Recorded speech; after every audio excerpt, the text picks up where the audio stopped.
এই রিপোর্ট নিয়ে জাতীয় ঐক্যমত কমিশন চলছে জাতীয় ঐক্যমত বৈঠক। কি বলছেন তারা জাতীয় ঐক্যমত বৈঠকে?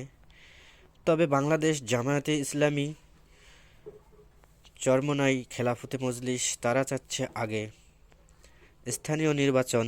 বিএনপি ও অন্যান্য সমমনা দলগুলো চাচ্ছে আগে জাতীয় নির্বাচন।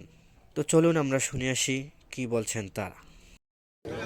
এই রিপোর্ট নিয়ে জাতীয় ঐক্যমত কমিশন তারা পরবর্তী পর্যায়ে তারা দলগুলোর সাথে কথা বলবেন, জোটগুলোর সাথে আনুষ্ঠানিকভাবে কথা বলবেন, এমনকি অনানুষ্ঠানিকভাবেও তারা রাজনৈতিক দলসহ বিভিন্ন অংশীজনদের সাথে তারা আলাপ আলোচনা করবেন তারা।